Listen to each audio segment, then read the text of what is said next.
बिस्मिल्लाहिर्रहमानिर्रहीम। अस्सलाम वालेकुम नाज़रीन, आप यूट्यूब चैनल देख रहे हैं। मैं इमरान खान हूँ। नाज़रीन, शहजाद अकबर साहब ने खबर दी है, कुछ और लोगों ने भी इसके बारे में बात की है। मैंने इसके ऊपर तहकीक की तो कुछ चीज़ों की तस्दीक हुई है। खैबर पख्तूनख्वा की हुकूमत को नहीं चलने दिया जाएगा, ये फैसला कर लिया गया है एस्टेब्लिशमेंट की जानिब से। और अब वो सुहेल अफरीदी को नाकाम करेंगे, पूरी कोशिश करेंगे। या तो सुहेल अफरीदी को उनकी शराइत पे या उनकी बात पे आना पड़ेगा, या फिर वो हर कोशिश करते हुए सुहेल अफरीदी को नाकाम बनाएंगे। इमरान खान साहब से उनकी मुलाकात भी नहीं करवाई जा रही। हो सकता है आने वाले दिनों में करवा दी जाए, क्योंकि डे बाई डे चीज़ें तब्दील होंगी और चीज़ें जो हैं वो इस तरफ से इस तरफ जाएंगी और कुछ नई हिकमत अमली भी बनेगी। लेकिन खैबर पख्तूनख्वा में पाकिस्तान तहरीक इंसाफ को जो कुछ थोड़ी ऑक्सीजन मिली है एक बड़ी तब्दीली के बाद, वो थोड़े दिनों में जैसे जैसे चीज़ें डाउन होंगी तो मायूसी फैलाई जाएगी और खैबर पख्तूनख्वा के हालात को डेलिबरेटली ख़राब किया जाएगा और इस तरह की सूरत हाल बना दी जाएगी कि वहाँ पे कोई एमरजेंसी लगा दी जाए या कोई और सूरत हाल डिक्लेयर कर दी जाए, लोगों में मायूसी फैला दी जाए, तो दहशतगर्दी के वाक़यात भी हो सकते हैं। अब खैबर पख्तूनख्वा देखें, पुरअमन खैबर पख्तूनख्वा, जहाँ पे हालात बहुत अच्छे हों, लोग खुशहाल हों, वो कभी भी ऐसे ताजरों को या बिजनेसमैन को पसंद नहीं है, या ऐसे बैरूनी आकाओं को पसंद नहीं है ऐसा खैबर पख्तूनख्वा जहाँ से आपको मादनियात ले जाने में मुश्किल पेश है।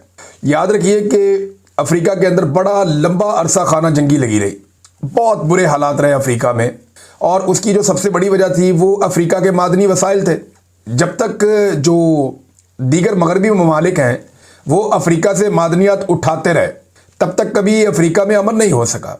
अफ्रीका के मुख्तलिफ कबीले, गिरोह, लोग, मुल्क आपस में लड़ते ही रहे और एक खाना जंगी वहाँ पर लगा कर रखी गई। मेरे कुछ बड़े करीबी लोग हैं, वो कॉन्गो में रहे जहाँ पर सोना निकाला जाता था, तो वो ये बताते थे कि हर 100 किलोमीटर के बाद एक नया सिस्टम शुरू हो जाता था और एक खाना जंगी लगी हुई थी वहाँ पे और बहुत बुरे हालात थे वहाँ पे। लेकिन जो भी वहाँ पे मगरबी लोग आते थे उनको कोई नहीं छेड़ता था, वो हर एरिया से बड़ा स्मूथली गुजर जाते थे। अब यही बात आप देखें ना, बलूचिस्तान में है। बलूचिस्तान में किसी को भी अमान नहीं है सवाए उन लोगों के जो वहाँ से मादनियात ले जाते हैं, उन्हें कोई कुछ नहीं कहता क्योंकि वो सबको उनका हिस्सा देते हैं। तो इसी तरह खैबर पख्तूनख्वा अगर पुरअमन होगा तो ये मादनियात फिर कैसे बड़े आराम से उठा के वहाँ से निकाली जाएंगी, ये सवाल बार बार लोग उठाते हैं और ये जायज़ उठाते हैं क्योंकि हमने दुनिया में ऐसे मॉडल्स देखे। और अब शहजाद अकबर साहब हों या जो हुकूमती टाउट्स हों या बहुत सारे और लोग हैं, वो ये बार बार इशारा दे रहे हैं कि खैबर पख्तूनख्वा में हालात ख़राब होने जा रहे हैं। लेकिन उससे पहले सुहेल अफरीदी के लिए एक बहुत बड़ा चैलेंज है, वो मैं आपको बताता हूँ वो अब क्या है। एक नया चैलेंज खड़ा हो गया, लेकिन एक अच्छा ऐलान किया सुहेल अफरीदी ने। उसने हुक्म जारी किया कि आइंदा सरकारी इश्तिहार में या किसी भी सरकारी जो पब्लिसिटी है उसके अंदर किसी सियासी शख्सियत की तस्वीर नहीं लगेगी। ज़बरदस्त है। यानी पैसा जब आवाम का है तो आप इश्तिहार छापें और इन्फॉर्मेशन दें। ये अपनी शक्लें लगाना ये कोई मुनासिब बात तो नहीं है। अब पंजाब के अंदर चले जाएं, वफाक में चले जाएं, सिंध में चले जाएं, पूरे पूरे टब्बर की तस्वीरें ये लगा देते हैं। इनका बस नहीं चलता कि जो ख़ानदान में नए बच्चे पैदा हुए उनकी फ़ोटो भी लगा दें अखबारात में आवाम के पैसों से। तो यहाँ तो पंजाब में तो एक फ़ोटो कर दी जा रही है, हर तरफ एक मुंह है वो चिपका दिया जाता है। कभी उस मुंह के साथ ट्रंप को जोड़ देते हैं, कभी फील्ड मार्शल को जोड़ देते हैं, कभी नवाज शरीफ को जोड़ देते हैं, कभी किसी और को जोड़ देते हैं। तो एक अजीबोगरीब किस्म की सूरत हाल पंजाब के अंदर हम देखते हैं, एक फोटोगर्दी चल रही है। लेकिन ये बड़ा अच्छा कदम है सुहेल अफरीदी ने उठाया कि किसी ये बाप का माल नहीं, आवाम का माल है। तो जो इश्तिहारात जारी करने हैं उनमें सिर्फ पैगाम होना चाहिए, किसी की पब्लिसिटी नहीं होनी चाहिए। इस पे अदालती फैसले माजी में मौजूद हैं, लेकिन इसके बावजूद लोगों ने बड़ा गंद मारा। ये गंडापुर साहब भी जब इनके इश्तिहारात लगते थे तो गंडापुर का भी शक्ल लगा हुआ होता था, जो नामुनासिब नहीं होना चाहिए था। हत्ता कि 14 अगस्त पे जो इश्तिहारात दिए गए उनमें कायदे आज़म का फोटो इन्होंने निकाल दिया अपने फोटो पूरे करने के चक्कर में। कायदे आज़म की जगह ही नहीं बीच में बन रही थी। अल्लामा इकबाल की जो मुफक्किर पाकिस्तान है उनकी भी जगह बीच में नहीं बन रही थी। ये इनके हालात हैं। अब बात करते हैं कि सुहेल अफरीदी को कौन सा बड़ा चैलेंज दरपेश है। ये बहुत इंपॉर्टेंट चीज़ है। इमरान खान साहब को कैद तन्हाई में डाल दिया गया। अब उनकी मुलाकातें कोई नहीं होनी, क्योंकि मुलाकात वाला दिन था, पता चला फिर नहीं मिलने दिया। 7 महीने हो गए इमरान खान साहब की मुलाकातों पे पाबंदी है। अब आप कहेंगे ये जो इमरान खान की बातें बाहर आ रही हैं या जो लोग मिलते हैं वो कैसे, तो वो इमरान खान साहब के ऊपर जेल में एक ट्रायल किया जा रहा है और उस ट्रायल को कानूनी तौर पर ये बाउंड है कि उस ट्रायल के अंदर कोई ना कोई जर्नलिस्ट, वकला या इमरान खान साहब की फैमिली का कोई मेंबर उसको उस ट्रायल के दौरान मौजूद होना चाहिए, और जो उसके साथ दीगर मुजरिम है उनको भी वहाँ मौजूद होना चाहिए। तो ये ट्रायल जो है इस दौरान में मौका मिल जाता है इमरान खान साहब की बात सुनने का, बात करने का या उनका पैगाम बाहर आने का। ये तोशाखाना 2 का ट्रायल चल रहा है। अब तोशाखाना का जो 2 का ट्रायल है उसमें फैसला देने की बजाय उसको लंबा लटका दिया गया। अगली तारीख डाल दी गई 29 अक्टूबर की। वजह क्या है ये जरा समझिए आप। तोशाखाना 2 के ट्रायल के अंदर कुछ गवाहान जो हैं वो झूठे साबित हो गए अदालत में। जब गवाह झूठा साबित हो जाए ना, और ये वो मेन गवाहान हैं जिनकी गवाही के ऊपर ये केस खड़ा था, अब जब वो गवाह झूठे साबित हो गए ना, तो मुसीबत ये पड़ गई कि केस को इमरान खान के खिलाफ कैसे ले जाएं। फैसला देना तो कोई मसला नहीं है, फैसला तो लिखा लिखा है, आ जाएगा, वो जज पढ़ देगा वहां बैठ के, सजा भी हो जाएगी इमरान खान को। लेकिन पूरी दुनिया में पाकिस्तान का पहले ही मजाक उड़ा हुआ है, और इमरान खान साहब के हर मुकदमे का जो फैसला है वो इमरान खान साहब की पार्टी उठाती है और आलमी फोरम्स के ऊपर भी ले जाती है कि जनाब ये भी पढ़ दें, ये इमरान खान के खिलाफ फैसला आया और ये गवाहों की हालत है। तो पाकिस्तान की अदलिया का मजाक बन रहा है, नंबर 1। नंबर 2, ये फैसला किसी भी बड़ी अदालत में टिकेगा नहीं। अव्वल तो बड़ी अदालत में इस्लामाबाद हाई कोर्ट में इस वक्त जस्टिस सरफराज डोगर बैठे हैं। जब से वो आए इमरान खान साहब के लिए इंसाफ नापैद हो गया है। उन्हें तो इंसाफ अब मिल ही नहीं रहा इमरान खान साहब को, क्योंकि जस्टिस डोगर साहब आकर बैठ गए। उनको लाहौर से लाया ही इस काम के लिए गया था, 15वें नंबर से उठा के कि इनको ले जाओ, ले जाके इस्लामाबाद हाई कोर्ट का चीफ जस्टिस बना दो, जो इनको कहेंगे वो करेंगे, और वो कर भी रहे हैं। इमरान खान साहब का केस वो लगने ही नहीं देते। लेकिन इसके बावजूद जब भी केस लगेगा, झूठे गवाहान की बुनियाद पे केस ठहर नहीं पाएगा, ये बेड़ा गर्क हो जाएगा। और वक्त जब बदलता है तो फिर पाकिस्तान तहरीक इंसाफ को मौका मिलेगा, वो जुडिशरी की इन कार्रवाइयों के खिलाफ अपील्स में भी जाएंगे और हालात तब्दील भी होंगे। तो अब एक ऐसे केस में जहां पे गवाही झूठे साबित हो गए, इमरान खान के खिलाफ फैसला कैसे सुनाए, ये सवाल भी खड़ा है। तो इसलिए एक लंबी तारीख दे दी गई, और इस वक्त इमरान खान साहब को खामोश रखना भी मकसूद है, क्योंकि आर्मी चीफ की एक्सटेंशन का टाइम भी बहुत करीब है। और ऐसे में इमरान खान साहब वो वाहिद आदमी हैं जो आर्मी चीफ पर खुलकर तनकीद करते हैं। लिहाजा अगर इमरान खान ने आर्मी चीफ पर खुलकर तनकीद की और आर्मी चीफ की जो एक्सटेंशन है उसके लिए कोई रुकावट बनी, तो ये प्रॉब्लम है ना। लिहाजा उन्हें खामोश करके कैद तन्हाई में डाल दिया गया। अब सुहेल अफरीदी और पाकिस्तान तहरीक इंसाफ की क़यादत की ये बड़ी रिस्पॉन्सिबिलिटी है। एक तो इमरान खान साहब की बहनों ने कहा कि अदालत पे दबाव डालें आप लोग सब, पाकिस्तान तहरीक इंसाफ को, उनकी लीडरशिप को, उनके MPs MNA को, सबको निकल कर आना चाहिए और अदालत के ऊपर दबाव डालना चाहिए, रोला शोला डालना चाहिए कि भाई इमरान खान का केस सुने, आप क्यों नहीं सुनते, लगाएं केस। आप इतने केसेस सुनते हैं, बहुत गैर जरूरी केसेस भी सुनते हैं, तो पाकिस्तान का सबसे बड़ा लीडर है, सारी कौम उसकी तरफ देख रही है, आप उसका केस ही नहीं लगा रहे, आप केस लगाएं, उसका केस सुने। अब ये जो रोला है वो पढ़ना चाहिए, और इसमें सुहेल अफरीदी का किरदार बड़ा इंपॉर्टेंट होगा। वो इमरान खान से मिलना चाहते हैं, इसके लिए खैबर पख्तूनख्वा असेंबली के अंदर करारदाद भी पास हो गई। वो इमरान खान साहब से मिलना चाहते हैं, इसके लिए उन्होंने जस्टिस याया अफरीदी से भी रब्ता कर लिया। वो इमरान खान साहब से मिलना चाहते हैं, इसके लिए उन्होंने इस्लामाबाद हाई कोर्ट में दरख्वास्त भी दायर कर दी। उस पर एतराज़ात लगे, वो एतराज़ात भी दूर हो गए। लेकिन सुहेल अफरीदी की अभी तक इमरान खान साहब से मुलाकात नहीं हो पाई, और ना ही वो मुलाकात तय हो पाई है। वज़ीर आज़म को भी उन्होंने कहा जी मेरी मुलाकात करवाएं, तो वज़ीर आज़म ने बेबसी का इजहार करते हुए कहा जी मैं पूछ कर बताता हूँ, और तब से लेकर अब तक वज़ीर आज़म ने पूछ कर कुछ भी नहीं बताया। लिहाजा इमरान खान साहब को कैद तन्हाई में डाला हुआ है, और 7 माह हो गए, उनकी मुलाकातें वैसे ही बंद हैं। ये तो सिर्फ केस की सूरत में हो जाती हैं। अब सवाल ये पैदा होता है कि क्या इस पहले इम्तिहान में सुहेल अफरीदी साहब कामयाब होते हैं कि इमरान खान साहब की कैद तन्हाई कम से कम ख़त्म की जाए। रिहाई तो बड़ी दूर की बात है। नाज़रीन, एक और ख़बर है, 9 दिन हो गए हैं, अभी तक साद रिजवी और अनस रिजवी का कुछ पता नहीं है।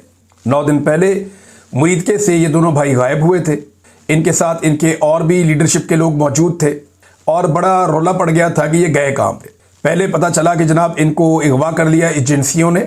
सबसे पहले तो ये गिरफ्तार हो गए, बाद में चला कि जी इनको एजेंसियों ने अगवा कर लिया। फिर बताया गया जी एक भाई जख्मी है, फिर बताया गया जी दोनों भाई जख्मी हैं, फिर ऐसी अफवाह फैली कि कोई एक इनमें से भाई जो है वो मर गया है। तो इस किस्म की चीज़ें जो है वो बार बार फैलाई गई और ये चीज़ें कही गई। जो ऐनी शाहिदीन है उन्होंने भी बताया कि एक को तो हमने जख्मी देखा है, और साद रिजवी के बारे में कुछ लोग कह रहे थे कि उनको जख्मी देखा है। लेकिन फिर जो हुकूमत के करीबी लोग हैं या वो जर्नलिस्ट जिन्हें इतला मिल जाती है एजेंसियों से भी, और उनका ये दावा सामने आया कि ये एजेंसियों की हिरासत में। मेरी अपनी दानिश में जो मेरा अपना एनालिसिस है वो यही कहता है कि चौथी सबसे ज़्यादा वोट लेने वाली पार्टी है। अब इसकी लीडरशिप ऐसे तो नहीं छुपी रह सकती, वो तो गिरफ्तारी दे देनी चाहिए उनको। तो ऐसा नहीं है कि वो कहीं बाहर फिर रहे हैं, ऐसा ज़रूर है कि वो इस वक्त हसास इदारों की हिरासत में है, और ज़ख्मी है या ठीक है इसके बारे में कुछ पता नहीं। लेकिन बाहर के जो मामलात हैं, हसास इदारे जब तक उन मामलात को कंट्रोल नहीं कर देते तब तक इन भाइयों को मंजर आम पर नहीं लाया जा सकता या इन्हें सामने नहीं लाया जा सकता। और अगर इनमें से किसी एक को कुछ हो गया है जिसके बारे में खबरें चलती रही हैं, तो फिर सूरत हाल बिल्कुल मुख्तलिफ होगी। लेकिन मुझे नहीं लगता जितने दिन गुजर गए हैं इतने दिन तक हुकूमत रिस्क ले नहीं सकती है ये एजेंसियों की हिरासत में। जब तक बाहर पूरा कंट्रोल नहीं हो जाएगा पूरी पार्टी पे, पूरे निज़ाम पे, हर चीज़ पे, तब तक इनको नहीं छोड़ा जाएगा और उनको अंदर तोड़ के छोड़ा जाएगा कि ये कोई ना कोई कंप्रोमाइज़ कर ले। मैं क्योंकि रहा हूं ना एजेंसियों की तहवील में, तो मुझे पता है कि वो आपको तोड़ते हैं, वो आपको कमज़ोर करते हैं और फिर आपको कहते हैं ये मान लो, ये मान लो, ये मान लो। तो जब इंसान मान लेता है तो फिर उसके बाद वो फिर कैलकुलेट करते हैं कि अब क्या करना है, क्या नहीं करना। लिहाजा मुझे लगता है कि उनको तोड़ने की कोशिश की जाएगी। और ये जो एक खबर चलवाई गई थी बाकायदा देकर, देखिए मैं ज़िया तनोली साहब एक जर्नलिस्ट हैं, सीनियर जर्नलिस्ट हैं और उनकी खबरें ऐसे बाउंस नहीं हो सकती। ये बाकायदा कहीं डिस्कशन हुई है और ये खबर जानबूझकर चलवाई गई है कि जो खादम हुसैन रिजवी मरहूम हैं उनकी कब्र को मुंतकिल करना है जनाब के, ले जाना किसी और शहर के अंदर। तो ये खबर जानबूझकर चलवाई गई होगी, इसका रिएक्शन भी देखने की कोशिश की गई होगी। अब इसमें जनाब जो इंफॉर्मेशन मिनिस्टर है पंजाब की, उसने कहा जी कबर ट्रांसफ़र की खबर से ये पीछे हट गए हम। वो उन्होंने कहा नहीं ऐसा नहीं हम कर रहे। और ये खबर शायद इसीलिए लगवाई गई थी ताकि जो दोनों भाई हैं वो जहाँ भी हैं उनको ये खबर पढ़वाई जाए और उनको दिखाई जाए कि हम ये भी कर सकते हैं और ये करने जा रहे हैं। इस तरह की चीज़ों से इंसान टूटता है ना, कमज़ोर पड़ता है। तो शायद ये कोई हिकमत अमली का हिस्सा हो सकता है एजेंसियों की या इस हुकूमत की। लेकिन फ़िलहाल हुकूमत इससे पीछे हट गई है और इंफॉर्मेशन मिनिस्टर ने कहा कि जी ऐसा कोई इरादा नहीं है, ये इंफॉर्मेशन मिनिस्टर ने कहा। अच्छा, इसी हवाले से एक और खबर ये कि मोहसिन नकवी की मुफ्ती मुनीब से मुलाकात हो गई है। अब ये मुलाकात मैंने देखी, बड़ी जपियाँ डाल के मिल रहे थे, बड़ी अच्छी बात है और मामला हल होने चाहिए। तो मुफ्ती मुनीब जो है ना, वो अब उम्मीद की जा सकती है कि जो रिजवी बरादरान हैं उनका कुछ पता चले या बाकी जो दीगर लोग हैं उनको कुछ पता चले, क्योंकि मुफ्ती मुनीब साहब ने हर दौर में अपने आप को एस्टेब्लिशमेंट की खुशनुदी और खिदमत के लिए पेश किया है। और इस तरह की जो गैर मामूली सूरत हाल जब भी पैदा होती है, लॉ एंड ऑर्डर या इस तरह की चीज़ें जिनमें मौलवी इन्वॉल्व हो जाते हैं, वहाँ मुफ्ती मुनीब साहब जो है वो अपनी सर्विसेज हमेशा पेश करते चले आए हैं। तो यहाँ पे वो अपनी सर्विसेज पेश की उन्होंने और मुझे उम्मीद है कि अब जो दोनों भाई हैं जिनके बारे में कुछ पता नहीं चल रहा था, शायद कुछ पता चल जाए।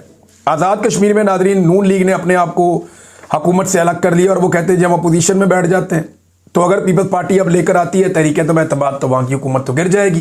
तो फिर क्या होगा? फिर वहाँ पे वो एक निगरान हुकूमत बना लेंगे और उसको लंबा खींचेंगे। जब तक इलेक्शन उनके अपने मफाद में नहीं आएगा तब तक वो इलेक्शन नहीं करवाएंगे। ये घटिया खेल तो एस्टेब्लिशमेंट बड़े लंबे अरसे से खेलती चली आ रही है। जो मुतालबात थे उस हवाले से अभी, क्योंकि नून लीग को पता चल गया कि इस हुकूमत के साथ बैठ के तो जिल्लत ही है और किसी किस्म के इक़्तिदार में हिस्सा नहीं मिलेगा, वो आज़ाद कश्मीर में पीछे हट गए हुकूमत से। कुछ वज़रा भी इस्तीफ़े दे चुके हैं और कोई मुकदमा या कानूनी कार्रवाई नहीं होगी, ये हुकूमत ने यकीन दहानी करवाई है आज़ाद कश्मीर की जो क़यादत है अवामी जॉइंट एक्शन कमेटी की। लेकिन मुकदमात की खबरें भी आ रही हैं। तो हुकूमत ने मज़ीद 10 दिन की मोहलत मांगी है कमेटी से, जो मेरे पास इतना है उसके मुताबिक। और उन्होंने कहा जी कि हमारी जो अगली मीटिंग होगी इस महीने के बिल्कुल आखिर में, अक्टूबर के, तब तक तमाम मुतालबात आपके मुकम्मल हो चुके होंगे। अब जो मुज़ाकरात है उनको 3 हफ्ते गुजर गए हैं और अब पीछे जो है वो 10 दिन मजीद मांगे उन्होंने कि ठीक है जी हम तमाम मुतालबात आपके मंजूर कर लेते हैं। तो ये कश्मीरियों की जिद्दोजहद का नतीजा है, उनकी हिम्मत का नतीजा है, उनकी अवामी ताकत का नतीजा है कि उन्होंने पाकिस्तान की जालिमाना एस्टेब्लिशमेंट और रियासती पॉलिसियों के बावजूद अपने जायज़ मुतालबात मनवा लिए हैं। नाज़रीन, पाकिस्तान तहरीक इंसाफ ने तहरीक तहफ़्फ़ुज़ आईन पाकिस्तान के तहत जो है वो पाकिस्तान भर में जलसों का ऐलान कर दिया। कोयटा के अंदर भी ये कह रहे हैं जी हमें इजाज़त दी जाए, बाकी जगहों पर भी दी जाए। तो अब हम जलसे करना चाहते हैं पूरे पाकिस्तान में। देखना यह है कि मौजूदा रजीम इसके लिए अलाउ करता है नहीं करता, क्योंकि जलसों में हर तरह की बातें होती हैं। मेरे ख्याल में शर्त ये रखी जाएगी एस्टेब्लिशमेंट की जानिब से कि आप एक्सटेंशन के रास्ते में रुकावट ना डालें, जितने मर्जी आपने जलसे करने हैं आप कर लें। अब और नॉर्मली यही होती है एस्टेब्लिशमेंट की, और क्या होती है बेचारों की। 26वीं आईनी तरमीम का नाज़रीन 1 साल मुकम्मल हो गया और ये पहली सालगिरह है 26वीं आईनी तरमीम की। तो इस पर हम ज़रा देख लेते हैं कि इस तरमीम ने पाकिस्तान में किया क्या। नंबर 1 तो अपनी मर्ज़ी के जजेस तैनात किए गए। इस तरमीम के बाद सियासी जजेस आए, फिर अपनी मर्ज़ी का चीफ जस्टिस लाया गया, जिनका हक था उन्हें नहीं आने दिया गया, अपनी मर्ज़ी के बंदे ले आए।